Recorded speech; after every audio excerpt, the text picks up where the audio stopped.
Welcome back to another episode of The Football Chemist, where we use data to go through football's biggest talking points without boring or confusing you with all that technical jargon.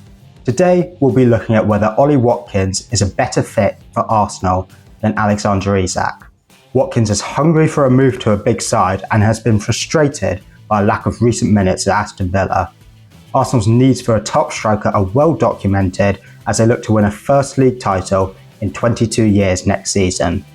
But why is Watkins a better option for Mikel Arteta than one of the best strikers in the world right now? Let's get into it. So what makes Ollie Watkins so special? Quite frankly, he is just a very reliable goal scorer and a very traditional striker in that sense. You'd be hard pressed to find a more reliable goal scorer over the last 5 seasons, at least in the Premier League. Because when we look at his goals and assists per 90 since he joined Aston Villa, he's constantly been above that 0.3 goals per 90, which will equate to about 15 goals per season. He's always been in double digits for Premier League goals, and recently we have seen an upwards trend in his goals per minute, where he's getting closer to that 20 goal a season mark. Alongside this, we can see that his assists are really improving as well, and he is getting to a point where he's creating a goal or assist in nearly every 90 minutes he plays. Should he play a full season for Arsenal, this can be the difference between finishing second and winning the title. And he is likely to be playing plenty of minutes for Arsenal should he sign for them this season, because he very rarely misses matches. It's one of his biggest strengths. If we look at how many matches he's missed over the last 6 seasons, we can see that it's a very small proportion of the number of minutes that he has played. In fact, when we go back to the 2019-20 season, when he was playing in the Championship, he missed just 10 minutes of football.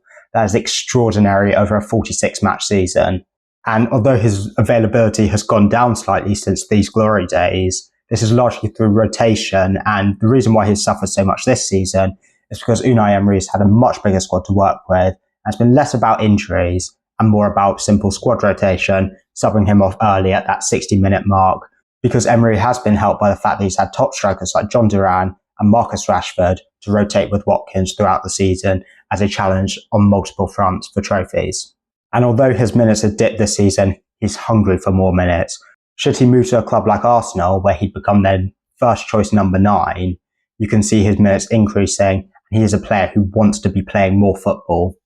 If we look at Isak on the other hand, his minutes are far less consistent, both when he was at Sociedad and when he's at Newcastle now. We can see that there's several seasons here where he's missing nearly half or over half of the season.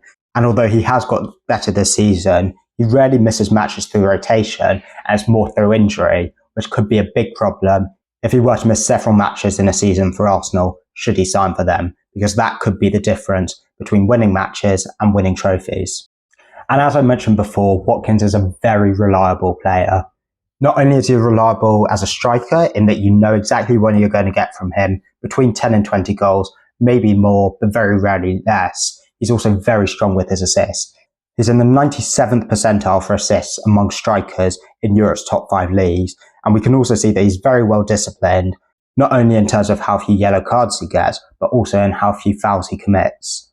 He's also a very strong carrier of the ball, which is useful when a club like Arsenal are looking to break through stubborn defences. You can either do this through passes or you can do this through dribbling. Watkins is more of a dribbler, which is fine because that complements Arsenal's other attackers such as Saka or Martinelli, who also like to run with the ball. And of course, he is not shy of the big stage. He loves a big goal, most notably back in Euro 2024 when he scored that winner for England against the Netherlands to get them into the final. However, it is undeniable that Watkins does miss big chances, because when we take a look at this graphic here, you can see that he's constantly quite high up in the league for big chances missed. In fact, this season he is first for this. And although this looks alarming at first glance, this is actually a trend that we see in most top strikers. They miss big chances because they get a lot of big chances.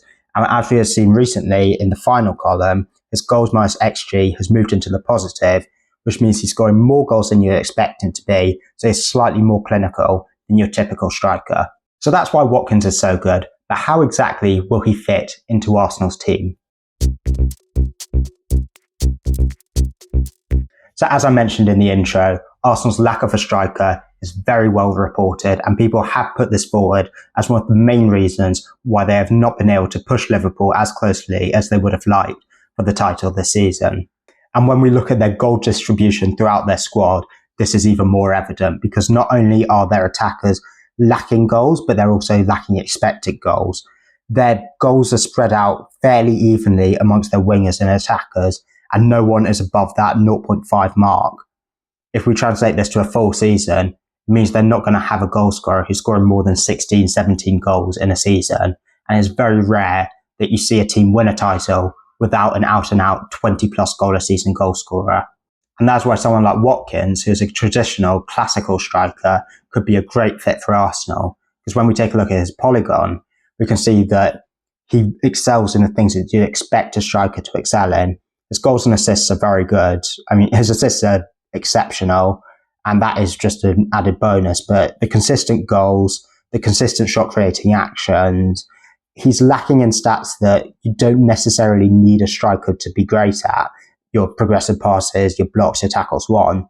You don't need Watkins to be doing progressive passes. You need him to be receiving them and converting the chances.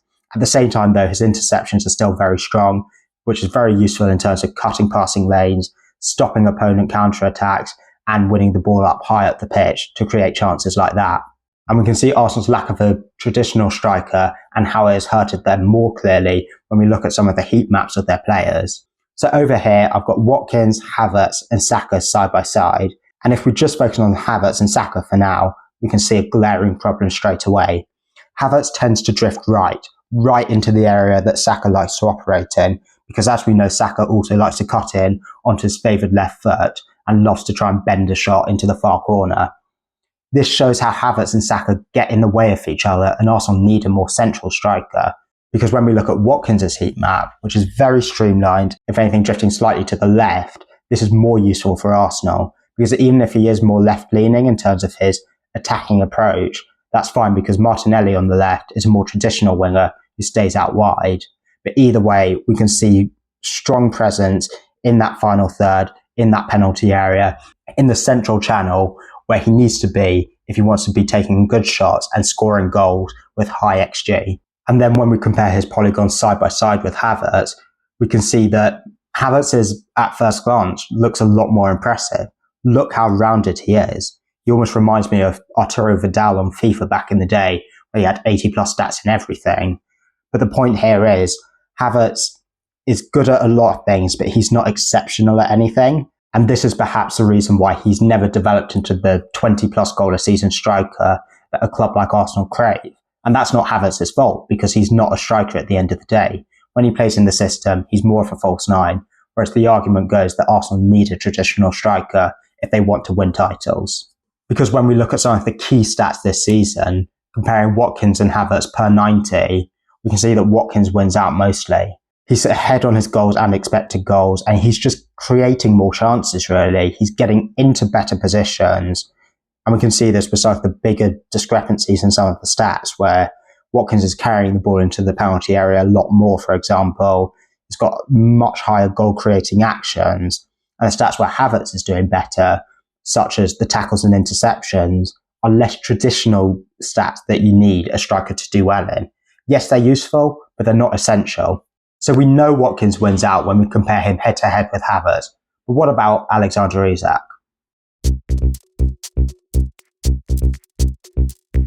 So I'm not going to put forward any controversial takes here and say that Isak is not a good striker, because that would just be wrong. And when we look at their polygons side by side, we can see that, quite frankly, Isak is just the better striker.